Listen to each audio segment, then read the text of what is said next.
Fala pessoal, tudo bem?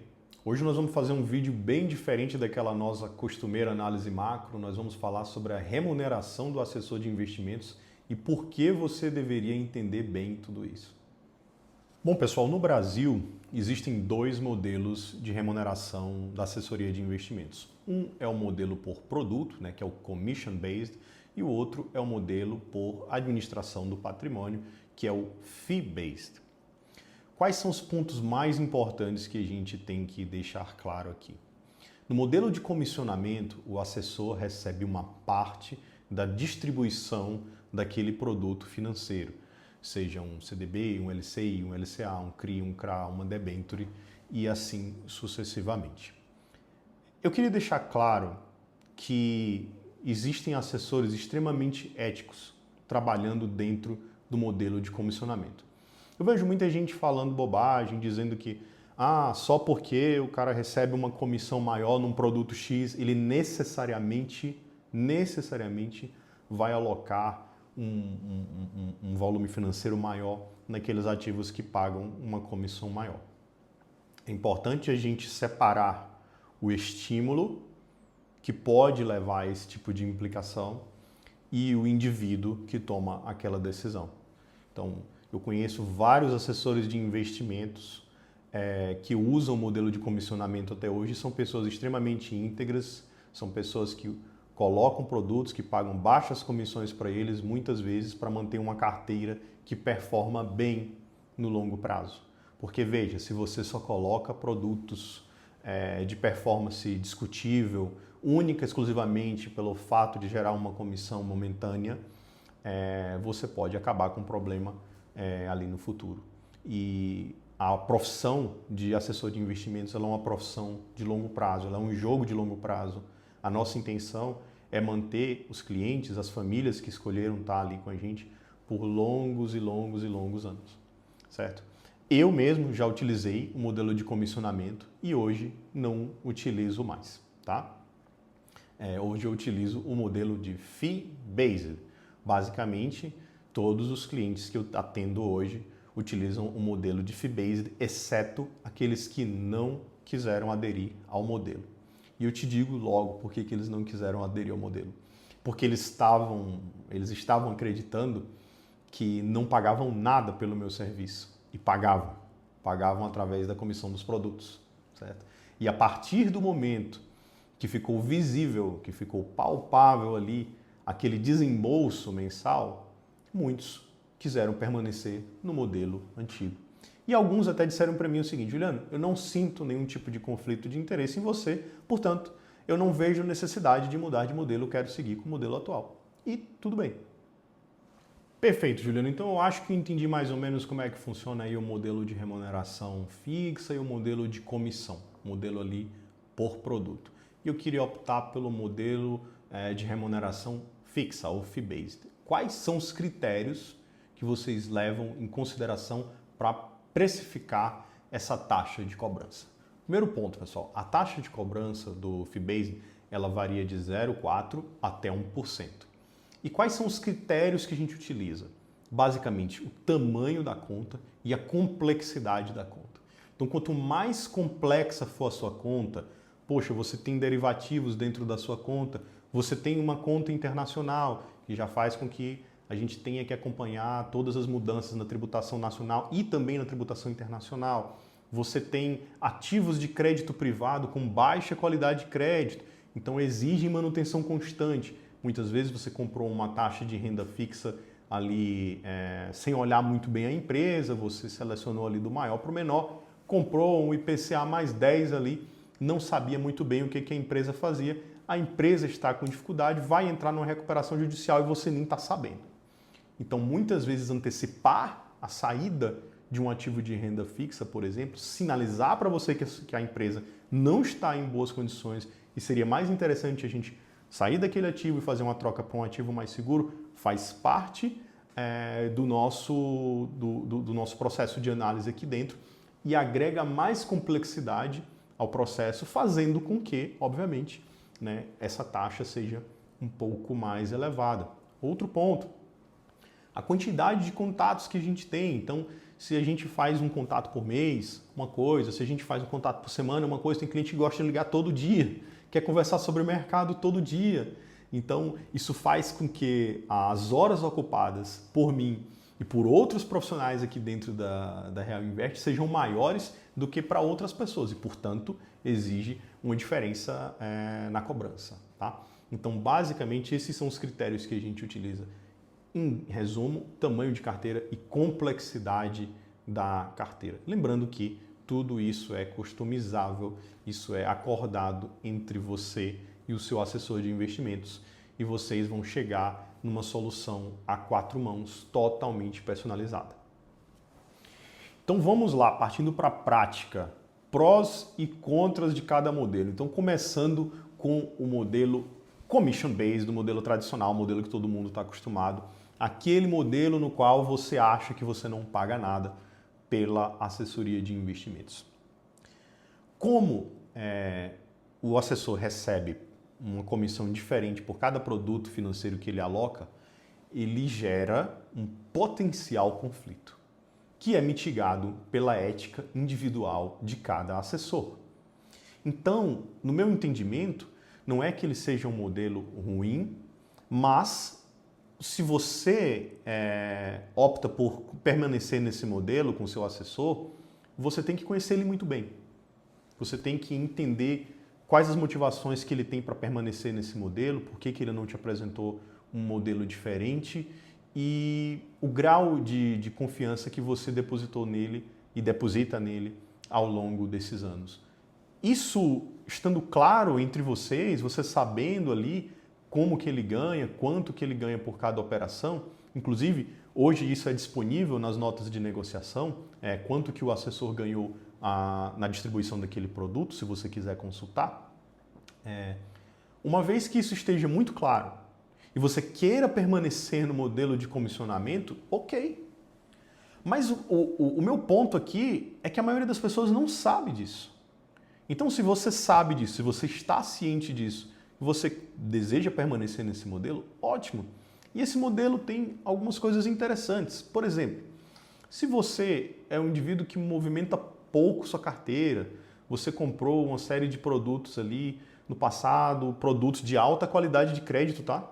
Alta qualidade de crédito. Porque se você tem dentro da composição da sua carteira produtos de baixa qualidade de crédito, eles merecem atenção constante. Debêntures, CRIs, CRAs, LCIs, LCAs, ações que você comprou de forma extremamente oportunística e não eram de boas empresas, estas merecem acompanhamento constante de uma pessoa especializada. Então, não é o simples fato de você achar que você já montou sua carteira no passado e ela está montada, que você não precisa mexer nela, né? Isso acontece muito com renda fixa. Então, muitas vezes as pessoas deixam ativos de renda fixa na carteira até a empresa quebrar e ir para a recuperação judicial, porque não querem se mover, não querem tomar um deságio na cabeça e muitas vezes, matematicamente, aquele deságio seria reversível em alguns anos ou em alguns meses, dependendo da taxa de alocação do recurso em um outro ativo, que fosse mais seguro, por exemplo. Então, o modelo de comissionamento, ele tem pontos positivos de muitas vezes ter um custo, às vezes, mais baixo no longo prazo, certo? Se eu movimento muito pouco a carteira, se é uma carteira muito simples, às vezes faz sentido, tá? Mas sabendo que esse modelo ainda assim tem um potencial conflito de interesse, tá?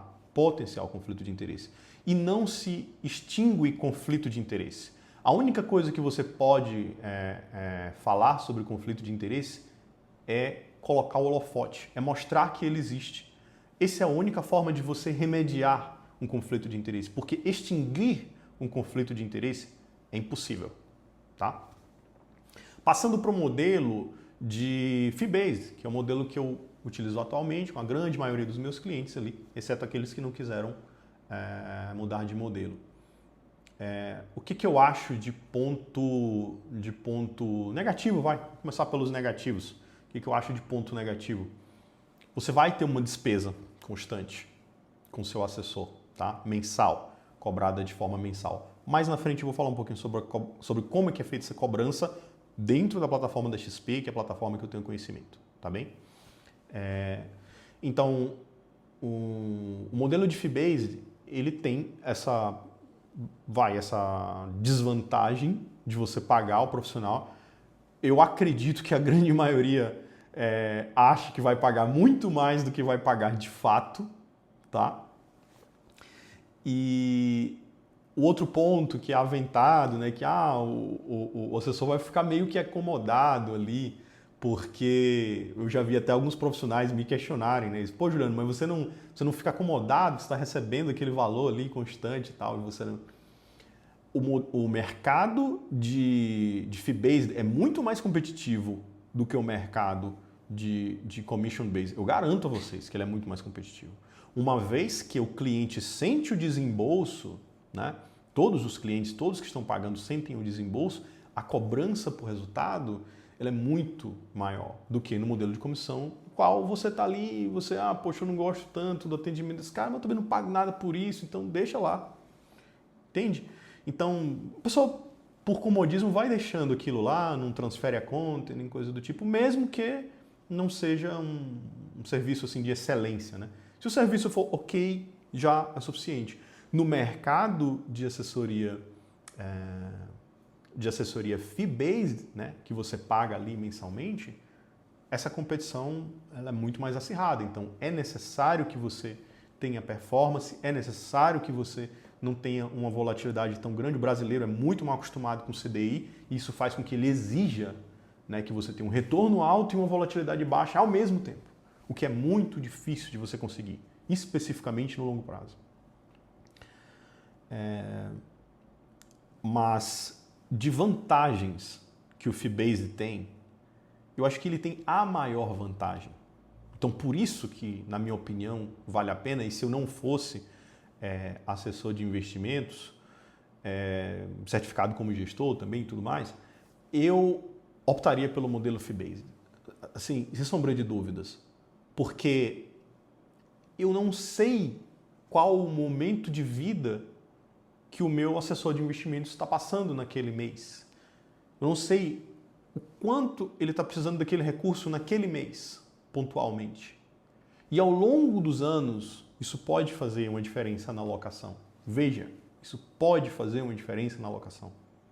Não quer dizer que pessoas que utilizam o modelo commission-based são pessoas antiéticas. Não. E outra, esse é um modelo extremamente recente. Então, muita gente nem teve tempo de se adaptar ainda ao modelo. Então, outra coisa que eu queria deixar claro, o modelo de comissão é um modelo que sempre existiu.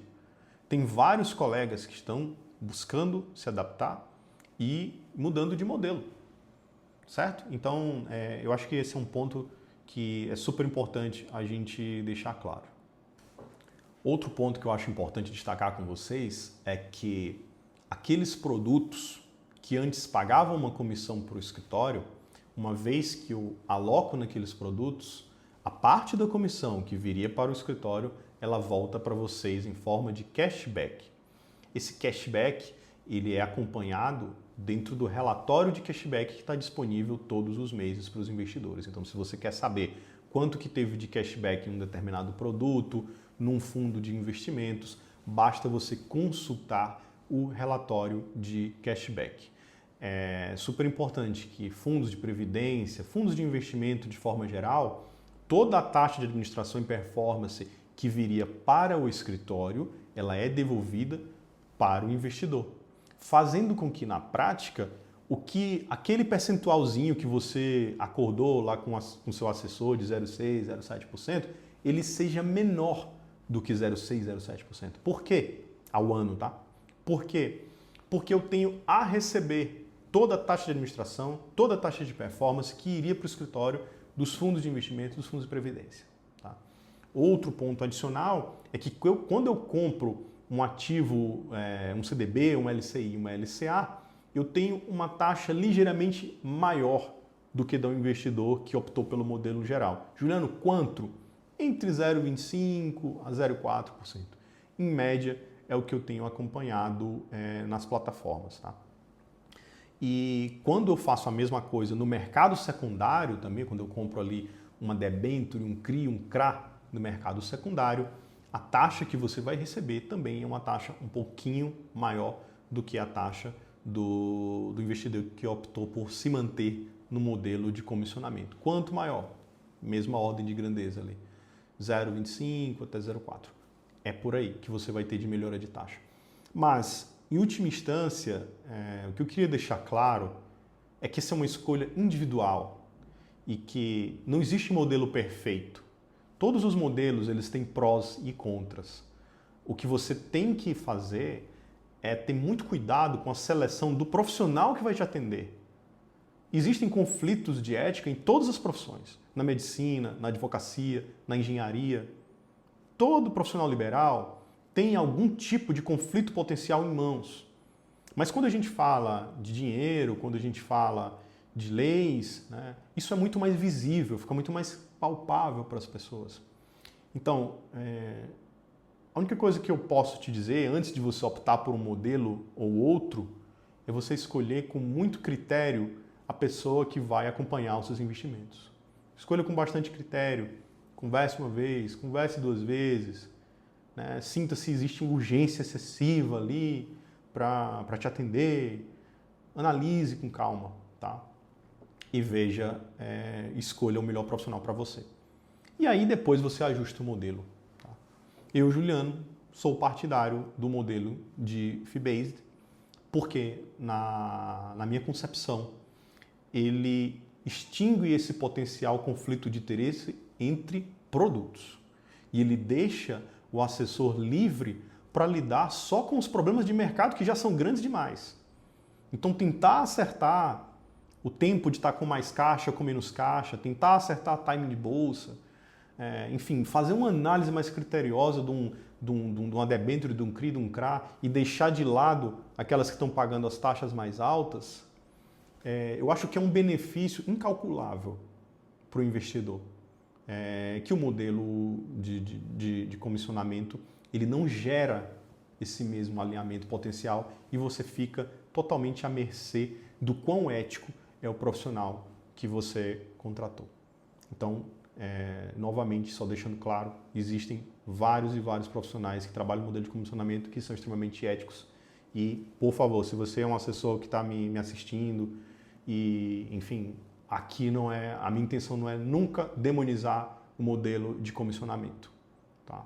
Eu sei que existem pessoas íntegras, pessoas sérias trabalhando ainda dentro do modelo de comissionamento que não mudaram muitas vezes porque o cliente não quer, porque o cliente não está acostumado a pagar. Eu sei disso. Então, não se sinta criticado por isso, tá? E, enfim, se precisar de alguma força, estamos às ordens. Forte abraço e até a próxima.